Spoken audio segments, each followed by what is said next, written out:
उठनी एकादशी कार्तिक सुदी 11 को देव उठनी 11 आती है। इस दिन जमीन पर चूने और गेरू से देव मांड कर एक कठुआ रख दिया जाता है। संध्या के समय देव की जल मोली रोली चावल फूल गुड़ ऊख 4 सुहाली 4 केले 1.25 सेर चावल गुआर की फली रुई दक्षिणा चढ़ाकर पूजा की जाती है। उसके बाद देव उठाने के गीत गाए जाते हैं। देव उठाने के बाद ही तुलसी विवाह किया जाता है। देव के गीत अलग अलग तरह के हैं, लेकिन सबसे ज़्यादा प्रचलित गीत जो मैं आपको सुनाने जा रही हूँ वो है उठो उठो देवो बैठो बैठो देवो उठो उठो देवो बैठो बैठो देवो सो टकड़ी सटकाओ देव सो टकड़ी सटकाओ देव आल धरिया 5 पचेटा ये बहु रुकमण थारा बेटा आल धरिया हरियाए झर मीरा ये बहु यशोधरा थारा बीर जितनी खूटियाँ टांगुनी सूत जितना घर जामगा पूत जितनी खूटियाँ टांगुनी सूत जितना घर जामगा पूत जितनी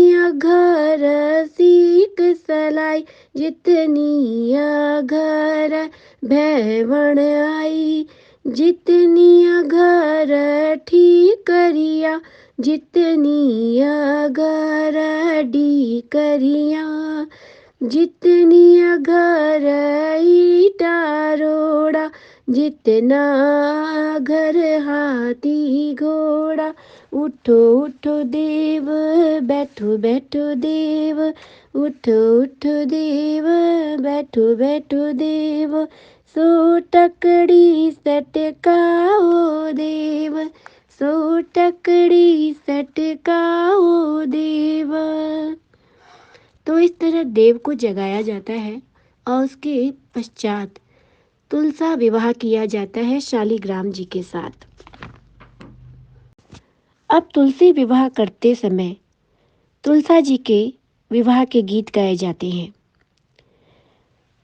मार आंगना जी पन्ना मारू मेहंदी को रुका मार आंगना जी पन्ना मार मेहंदी को रुका सिला मारू मेहंदी को रुक जी सिला मारू मेहंदी को रुख जी जाकी तो गुदली छाबड़ी जी जितल सुल्या जी साजी दशरथ जीरा पूत जी कंवर रामचंद्र जीरा पूत जी ऊपर तान्यो जी प्रेम पछेवड़ो जी चाय जगाओ जी बाई समुद्र थार से बड़ा वीर बाई समुद्र थार डबीर मारो जगाओ हजारी ढेलान जाग जी उठ उठ जी पन्ना मारू अंग मरोड़ सिला मारू अंग मरोड़ जागो कोई कलम सूरज उगियो जी जाने कोई कलम सूरज उगियो जी थारी बोली जी पन्ना मारू हद क स्वरूप जी थिला मारू हद क स्वरूप जी मार आंगणा जी पन्ना मारू मेहंदी कोरू खजी सिला मारू मेहंदी कोरू खजी जाकी तो गुदली जी गुदली, छाबड़िया की छाबड़िया की। तो देखा आपने तुलसी एकादशी के कितने सुंदर सुंदर गीत हैं। तुलसी विवाह की महत्ता ये है, तुलसी विवाह के पीछे एक पौराणिक कथा जो ये है कि जालंधर दैत्य का वध करने के लिए भगवान विष्णु ने उनकी अर्धांगिनी वृंदा का सतीत्व भंग किया था, क्योंकि वो इतनी बड़ी सात्विक और सती थी कि उसके सतीत्व के प्रताप से जालंधर को ये वरदान प्राप्त था कि उसे कोई भी मार नहीं सकता है। तो उसके वध के लिए भगवान विष्णु ने उसके पति का ही रूप लेकर उसका सतीत्व भंग किया था। और जब वृंदा को ये ज्ञात होता है तो वो उसने भगवान विष्णु को श्राप दिया कि वो पत्थर हो जाएंगे। तो वे शालिग्राम के रूप में पत्थर हो गए विष्णु भगवान। तत्पश्चात बाद में सारे देवी देवताओं ने वृंदा से प्रार्थना की, क्योंकि भगवान विष्णु के पत्थर हो जाने की वजह से जग का सारा कार्यभार ठप हो गया था। तब वृंदा ने अपने श्राप से भगवान विष्णु को मुक्त किया और खुद आत्मदाह कर लिया।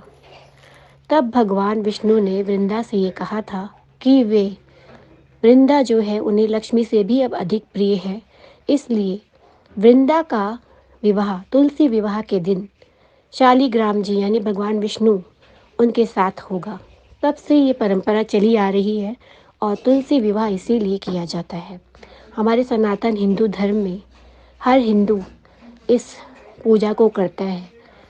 बताया ये भी जाता है कि दक्षिण भारत में जितने भी घर हैं वहाँ पर कुंवारी कन्याएं विवाह से पूर्व इस तुलसी पूजा को तुलसी विवाह को करती है, उनसे कराया जाता है।